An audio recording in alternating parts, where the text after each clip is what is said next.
IPL match number 51 അഹമ്മദാബാദിലേക്ക് ഇന്ന് പോകുമ്പോൾ ഗുജറാത്തും ഹൈദരാബാദുമായിരിക്കും ഇന്നത്തെ മത്സരത്തിൽ ഏറ്റുമുട്ടാൻ പോകുന്നത്. അതുകൊണ്ട് ഈ മത്സരത്തിന്റെ ഒരു കംപ്ലീറ്റ് പ്രിവ്യൂ ആണ് ഈ വീഡിയോയിലൂടെ നമ്മൾ കാണാൻ പോകുന്നത്. വീഡിയോയിലേക്ക് കടക്കുന്നതിന് മുൻപായി ഇതുപോലെ കൂടുതൽ IPL വാർത്തകൾക്ക് വേണ്ടി ഈ ചാനൽ മറക്കാതെ സബ്സ്ക്രൈബ് ചെയ്യൂ. ഏറ്റവും ആദ്യം പിച്ച് റിപ്പോർട്ടിലേക്ക് വന്നിട്ടുണ്ടെങ്കിൽ ഇന്ന് രാത്രി 7:30 മുതൽ അഹമ്മദാബാദിലെ നരേന്ദ്രമോദി സ്റ്റേഡിയത്തിൽ വെച്ചായിരിക്കും ഈ മത്സരം നടക്കാൻ പോകുന്നത്. അവസാനമായിട്ട് ഇവിടെ നടന്ന 8ൽ 5 മത്സരത്തിലും 200-ന് മുകളിൽ സ്കോറിംഗ് വന്നിട്ടുണ്ട്. ഈ സീസണിൽ ഇവിടെ നടന്ന 4ൽ 3 മത്സരത്തിലും ആദ്യം ബാറ്റ് ചെയ്ത ടീമാണ് വിജയിച്ചതും. സോ ഇന്ന് ടീമുകൾ എന്തായിരിക്കും ചെയ്യാൻ പോകുന്നത് എന്ന് ഇതുകൊണ്ട് തന്നെ വ്യക്തമാണ്. ഹൈ സ്കോറിംഗ് ആയിട്ടുള്ള ഒരു മത്സരം മിക്കവാറും ഇന്നും കണ്ടേക്കും. ഇന്ന് വിജയിക്കാൻ പറ്റിയാൽ വിജയത്തിന്റെ മാർജിൻ അനുസരിച്ച് 14 പോയിന്റുമായി ഗുജറാത്തിന് 2ാം സ്ഥാനത്തേക്കോ 1ാം സ്ഥാനത്തേക്കോ പോകാൻ പറ്റും.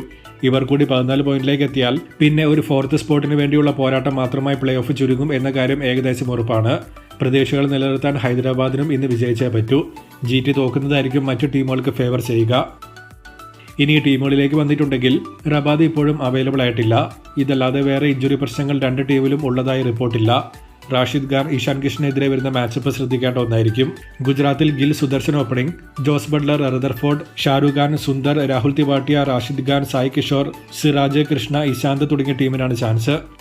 ഹൈദരാബാദിൽ Abhishek Head opening, Ishan Kishan, Nitish Kumar Reddy, Henry Klaasen, Ankit Verma, Kamindu Mendis, Pat Cummins, Harshal Patel, Simarjeet Singh, Zeeshan Ansari, Mohammed Shami തുടങ്ങിയ ടീമിനാണ് ചാൻസ്. അവസാനമായി ശ്രദ്ധിക്കേണ്ട താരങ്ങൾ വിജയ സാധ്യത എന്നിവ നോക്കിയാൽ ഗിൽ, സുദർശൻ, ബട്ട്ലർ എന്നിവരെ GTയിൽ നിന്നും, അഭിഷേക് ഹെഡ്, കമ്മിൻസ് എന്നിവരെ SRHൽ നിന്നും ശ്രദ്ധിക്കേണ്ടതുണ്ട്. വിജയ സാധ്യത ഗുജറാത്തിനാണ് കൂടുതൽ കാണുന്നത്.